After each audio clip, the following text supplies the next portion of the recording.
వస్తున్న సాగు కంటే ఈ సాగు బెటరే కదా.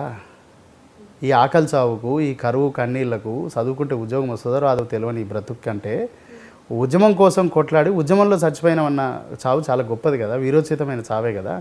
ఓ డెడికేషన్తో ఉన్నామన్నమాట, అంత కమిటెడ్ తెలంగాణ కోసం. ఇంకేం చేసేది ఏం లేదు. వాళ్ళు ఏం మమ్మల్ని ఏం క్వశ్చన్లు ఏమి వేయట్లేదు అంటే మమ్మల్ని అంటే ఏదైనా మంచిగా అడిగితే చెప్తాం, కానీ తిట్టుడే కొట్టుడే ఏం లేదు. బూతులు మాట్లాడు అంటే మమ్మల్ని మెంటల్లీ బాగా టార్చర్ చేసి ఎందుకు రాబాయి ఇది అనుకోని పరిస్థితి మేము మానేస్తామని చెప్పాలని వాళ్ళ ఉద్దేశం. కానీ ఏటి పరిస్థితులలో వాళ్ళకి ఆన్సర్ చేయలేదు. సార్ మీరు ఏమైనా చేయదలుచుకుంటే చేసేయండి, మేము ఉగ్రవాదులం కాదు, నక్సలైట్లం కాదు, తెలంగాణ బిడ్డలం, తెలంగాణ జేఏసీలో పనిచేస్తున్నాం, తెలంగాణ పాట పాడుతున్నాం, ఇంతకు మించి మేమేం తప్పు చేయలేదు, మీకు ఇంకేదైనా తెలిస్తే మీకు ఏదైనా చూసుకోండి, అంతేగాని అంటే నీ అమ్మ నీ అక్క ఇవే ఇంకా మనం మీడియా ముందు చెప్పలేం. ఇక ఘోరమైనటువంటి మాటలను అనుభవించిన మానసికంగా చాలా